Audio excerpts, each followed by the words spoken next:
Et salut les amis, j'espère que vous allez bien, c'est Charles. Je change un petit peu de format. Enfin de format. J'ai décidé de tester la gimbal un peu, donc ça risque de bouger un petit peu comme ça. J'ai acheté ça, un lavalier. Donc j'espère que le son sera un peu meilleur.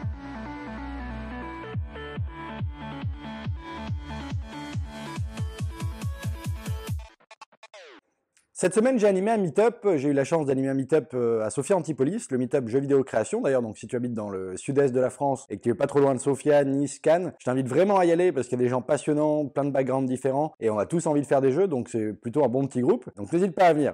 Il y aura également les replays de la conférence que j'ai animée. Je me débrouillerai pour récupérer la vidéo et pour la mettre en lien sous une des prochaines vidéos quand le replay sera disponible. Mais on a parlé de choses assez intéressantes. J'ai voulu présenter en gros comment on pouvait créer des prototypes de jeux ou des concepts en faisant du 20-80, c'est-à-dire avoir une idée de jeu finie dont on va passer 20% de notre temps de travail global du projet à créer 80% de la valeur. Donc on va créer un prototype sur lequel on va se concentrer sur le gameplay. C'est ce que je t'explique souvent sur la chaîne. Moi, je suis convaincu que c'est la meilleure démarche pour garder cette niaque, cette motivation, apprendre davantage de choses, performer et devenir vraiment un bon créateur de jeu. C'est très rare qu'en un seul jeu on puisse faire un hit game ou réussir à vivre de notre activité, donc autant maximiser le nombre de projets en amont pour avancer et progresser. Et en plus, ça donne vraiment une niaque d'enfer. On a envie d'en bouffer encore plus, de faire davantage de tâches. C'est plutôt un bon cercle vertueux dans lequel se retrouver. Du coup, voilà, je voulais présenter quelques techniques pour aller au plus vite et également des techniques pour être capable d'analyser la rentabilité potentielle de son jeu ou de son prototype quand on va le tester sur le marché. Et je pense que ça peut en intéresser certains d'entre vous. Je vais parler beaucoup plus du marché mobile, mais globalement, ça reste la même chose partout. Si tu dois faire de l'acquisition payante, il y a un retour sur investissement potentiel à calculer entre tes coûts d'acquisition par téléchargement et la rentabilité moyenne d'un joueur sur ton jeu. C'est comme ça que tu pourras voir si ton concept a des chances d'être rentable et du coup si tu as intérêt à bosser un peu plus dessus pour ajouter de nouvelles features, pour affiner les choses, pour faire du polishing et du coup faire un réel hit game qui a du potentiel pour convertir les joueurs, les maintenir et les divertir. Il faut qu'un jeu soit fun de toute façon. En gros, l'idée c'est de minimiser ses risques et de maximiser le potentiel de son jeu vidéo. Du coup, je vais essayer de t'expliquer rapidement les premières bribes de cette présentation. Comme ça, dès que j'ai le replay, je t'inviterai à regarder la suite, je te préviendrai bien sûr. En gros, l'idée pour moi, c'est en quelques étapes déjà d'avoir au moins la trame logique du processus qu'on veut mettre en place. Ça commence évidemment par trouver l'idée. Mais trouver l'idée, c'est pas forcément avoir une idée qui sort uniquement de sa tête, sans aucune connaissance du marché. Alors, si tu veux apprendre, c'est pas grave, il y a aucun problème, tu vas pouvoir toucher à plein de choses, découvrir des tas de sujets. Par contre, tu risques quand même de partir sur des sujets très complexes par rapport à ton niveau de compétence, et ça peut être un peu décourageant parfois. Donc, fais attention à ça, mais si c'est pour apprendre, t'inquiète pas, c'est pas grave,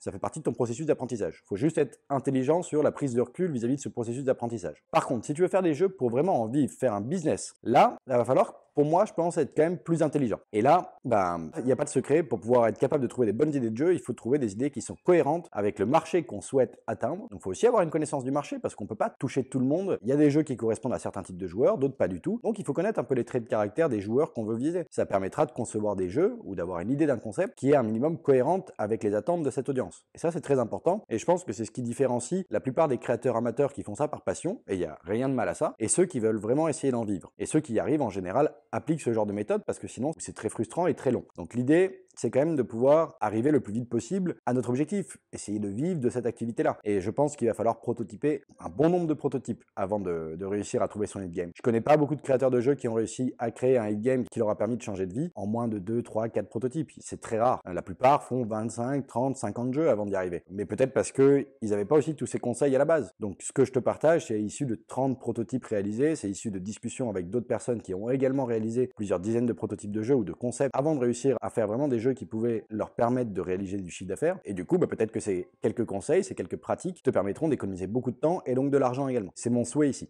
Du coup, petit 1, trouver une bonne idée de jeu et pour cela, analyser le marché, comprendre ce qui plaît aux joueurs. Donc, il faut jouer. Pour moi, il faut encore jouer très souvent. Ça permet vraiment de comprendre qu'est-ce qui peut fonctionner et jouer aux vieux jeux. Pourquoi pas? Parce que les vieux jeux qui ont fait leurs preuves ont des mécaniques qui plaisent, mais également jouer aux jeux très récents du marché que tu veux atteindre pour comprendre quelles sont les tendances actuelles, parce que ça évolue très vite, en particulier sur mobile, les tendances évoluent très très vite. Donc il faut être conscient de ça, parce que ce serait dommage de manquer la fenêtre de tir et d'arriver avec un jeu qui a 6 mois de retard par rapport aux tendances, ou qui est trop en amont et trop précurseur, et malheureusement qui n'arrive pas à créer cette tendance. Il y a des jeux qui créent des tendances, mais tous ceux qui essaient d'en créer n'arrivent pas à le faire forcément. Déjà, tu vas minimiser tes risques si tu choisis une idée de concept qui correspond un minimum au cahier des charges des attentes de ces joueurs que tu veux atteindre. Si tu en plus analyses beaucoup ce marché, que tu joues à beaucoup de jeux et que en plus de ça tu crées de nombreux jeux, tout en faisant de la veille pour comprendre un petit peu comment fonctionne ton marché, tu maximises tes chances d'arriver avec un concept intelligent et cohérent. Ça ne veut pas dire que ce sera un succès, mais au moins il y aura déjà de bonnes chances que ça puisse le devenir. Donc tu fais ça, mais maintenant ce que je te déconseille de faire, c'est de te lancer directement dès que tu as ton idée toute fraîche dans la production de ton jeu. tu n'as encore rien mis à plat, tu n'as pas encore vraiment réfléchi à ce que tu voulais faire. Alors, comme pour tout à l'heure, si tu es en phase d'apprentissage, c'est pas grave. Tu vas toucher un peu à tout et tu vas pouvoir te rendre compte de la perte de temps que tu as sur certains sujets, des endroits où tu as besoin d'approfondir ton apprentissage. Donc, c'est pas forcément une mauvaise chose là-dessus. Mais ça peut être une grande perte de temps aussi. Donc, moi, ce que je conseille maintenant à ceux qui veulent vraiment avancer et y mettre un peu plus de méthode, c'est de se poser un petit peu, prendre le temps de rédiger un GDD, de rédiger un GDO, et de le faire bien. Ça permettra d'éviter de te poser des questions en cours de production et de perdre un peu le fil, voire de faire des mauvais choix. Si tu penses en amont un minimum, et ce sera plus facile avec pas mal d'expérience évidemment, tu vas pouvoir déjà définir ton fil rouge, tes objectifs, ta timeline, quelles features tu veux intégrer, quelles sont celles que tu vas mettre plus tard et dont tu es convaincu que ça a du sens de les mettre plus tard, plutôt que d'être toujours dans le doute et dans l'hésitation. Le fait de prendre du recul, voilà, te permettra de bien te lancer. Donc c'est important, et la rédaction d'un GDD, la rédaction d'un GDO, donc d'un Game Design Document ou d'un Game Design Overview, c'est très important. J'essaierai de me débrouiller aussi pour te mettre un lien sous la vidéo avec un template de GDO, GDD, que tu puisses un petit peu te faire la main là-dessus. L'idée, ça va être quand même de mettre à plat les grandes lignes de ton jeu. En une phrase, expliquer quel est le but de ton jeu, qu'est-ce que tu veux faire ressentir comme émotion, quelle est l'expérience que tu veux vraiment donner à ton joueur finalement. De toute façon, un jeu, c'est divertissant, c'est donner une expérience à tes joueurs. Maintenant, donner une expérience, comme ça sur papier, ça ne veut pas nous dire qu'est-ce qu'on va devoir mettre techniquement dans le jeu pour pouvoir la transmettre. Et pour ça, tu vas devoir imaginer la manière dont ton joueur va traverser l'expérience de ton jeu via son gameplay, via le son, via les visuels. Et il faut savoir que la majorité du fun et de l'expérience de jeu qui va attirer le joueur, c'est le gameplay. C'est pas le visuel, c'est pas le son, c'est pas tout ça, c'est pas l'histoire forcément. Alors sur des jeux PC c'est un peu différent, mais sur mobile c'est beaucoup plus orienté gameplay. Et tout le reste viendra habiller. Mais donc tu vois, en termes de 20-80 loi Pareto, se concentrer sur le gameplay c'est peut-être bien plus important. Et si ton gameplay est validé et intéresse les joueurs, alors dans ce cas-là, tu as tout intérêt à essayer de construire une histoire pour appuyer ce gameplay, à construire tes sons, ton univers, ton ambiance, tes effets visuels, pour encore sublimer davantage cette expérience de jeu, pour récompenser encore plus le joueur quand il réussit à faire une bonne action, à lui faire comprendre sans forcément trop lui dire t'es nul quand il perd. Donc tout ça, c'est des choses qu'il faut déjà appréhender. Quand tu auras mis tout ça sur ton papier, la règle des 3C aussi, caméra, caractère, contrôleur ou contrôle. En gros, tu vas essayer de comprendre qu'est-ce que peut faire ton joueur dans le jeu, comment le joueur peut interagir avec le personnage pour réaliser des actions dans le jeu, et comment il voit ces actions-là avec la caméra. Si tu arrives à décrire un petit peu tout ça, et la manière dont le joueur va interagir avec ton jeu, donc l'interface, ton téléphone, dans le cas présent sur le mobile, tu auras une idée déjà beaucoup plus claire de comment tu vas dimensionner tes features, comment tu vas créer l'architecture de ton jeu, tes managers. Nous, on fonctionne beaucoup avec des managers, peut-être que tu as une autre technique, d'ailleurs n'hésite pas à me le dire dans les commentaires, je serais curieux de savoir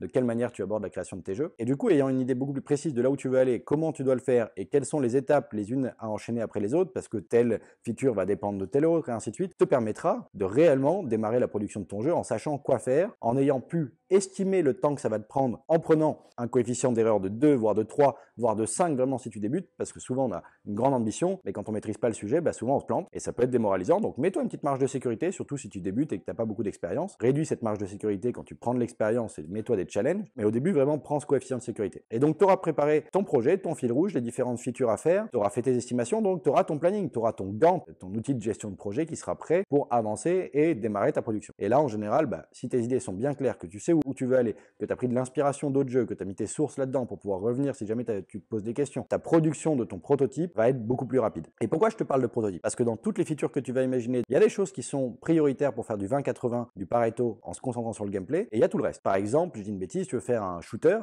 ton prototype n'a pas besoin d'avoir toutes les armes, tous les personnages, l'inventaire et compagnie. Tu peux très bien tester avec même pas un personnage, un cube, et qui tire des projectiles, et donc il n'y a qu'une arme de modéliser, qu'une fréquence de tir, et simplement le système de déplacement, et la caméra qui va avec. Juste ça, même s'il n'y a même pas les visuels, même si tu restes sur vraiment du prototypage pur en termes de visuel, tu te penches pas là-dessus, ni sur le son, tu gagnes du temps. Ça te permet quand même de valider le côté fun et le potentiel de captation de l'attention du marché avec ton gameplay, ce qui est la chose la plus importante. Donc voilà, quand je te parle d'MVP, pour moi le MVP, la première version, la première itération du MVP, ça va être ça. Un MVP, c'est un Minimum Viable Product, en français, donc produit viable à minimum. Ton produit, c'est ton jeu, et dans le cas présent, la première itération va être un prototype de ton gameplay, c'est ton MVP 1 ou 0, ça dépend comment tu vois l'index. Viable, ça veut dire que tu as toutes les features nécessaires pour traduire cette expérience de gameplay. Si je prends l'exemple de tout à l'heure du shooter, si tu enlèves la mécanique de tir, c'est plus un shooter. Si tu enlèves la mécanique de déplacement, c'est plus un shooter non plus. Et minimum, ça veut dire que tu as mis toutes celles qui sont nécessaires est suffisante. Tu n'en as pas mis plus. Tu n'as pas ajouté des nouvelles. Tu n'as pas mis, je sais pas moi, une feature qui t'ouvre un inventaire pour débloquer de nouvelles armes, alors que ça te permet pas de valider le gameplay avec une seule arme. Ça t'apporte rien de plus pour valider ça. Et ça, c'est très important. Et le fait d'avoir imaginé toute ta liste de features et d'avoir dit, ok, là, je me concentre que sur ces 4-là qui sont liés au gameplay, et la 5e, la 6e, la 8e, la 12e que j'avais imaginé, je les prévois pour les prochaines et futures itérations, te permet vraiment de minimiser tes risques, d'y aller au plus vite et de faire